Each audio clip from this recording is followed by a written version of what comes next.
मेरे मेरे देश की देश की महान महान नारियों की नारियों गाथा में एक गाथा है गार्गी की। वेदों के समय से ही हमारे देश में स्त्री शिक्षा की प्रथा रही है। हमारे देश में पुरुष और स्त्री दोनों को बराबर ही माना जाता रहा है। ऐसी अनेक स्त्रियां हुई जिन्होंने अपनी विद्वता से पुरुषों को भी पीछे छोड़ दिया। ऐसी ही एक स्त्री थी गार्गी, जो हमारे देश की विदुषी महिला थी। गार्गी के पिता का नाम वचकोनु था। लोग गार्गी को वचकावनी गार्गी कहकर पुकारते थे। गर्ग गोत्र में जन्म लेने के कारण भी इनका नाम गार्गी पड़ा। बचपन से ही गार्गी शिक्षा के प्रति विशेष रुचि थी। गार्गी बहुत तीव्र बुद्धि वाली थी। छोटी आयु में ही वेदों एवं शास्त्रों का अच्छा ज्ञान प्राप्त कर लिया था। अपनी विद्वता के कारण उनका यश एवं कीर्ति दूर दूर तक फैली हुई थी।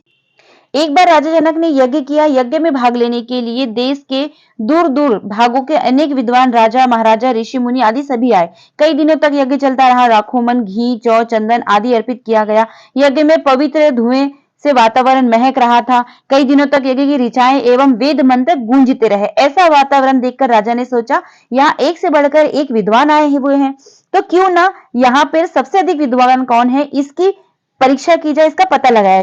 राजा जनक बहुत बड़े विद्वान थे। उन्होंने एक योजना बनाई। गौशाला में 1000 गाय बंधवाई। गायों के सींग पर 10-10 तोले सोने बंधवा दिए और सभी के बीच घोषणा करवा दी, आप लोगों में से ईश्वर के विषय में जिसे अच्छा ज्ञान हो वे यह गाय लेकर जा सकते हैं। सभी को डर था, अगर हम गाय लेकर गए तो सभी हमसे शास्त्रार्थ करेंगे, प्रश्न पूछेंगे और कहेंगे कितना घमंडी है, यह अपने आप को सबसे बड़ा विद्वान समझता है।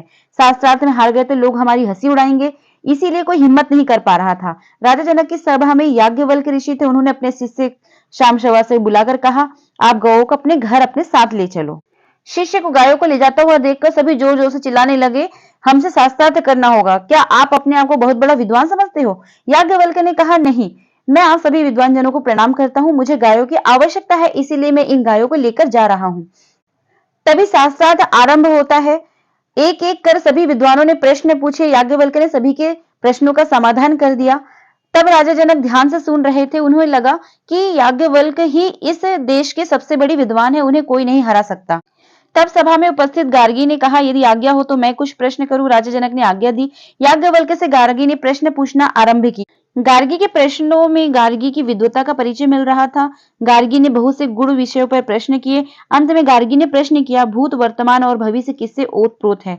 भूत, वर्तमान एवं भविष्य किससे गुथे हुए हैं? ज्ञानवल्क्य रुक गए, उन्हें उत्तर नहीं सूझ रहा था।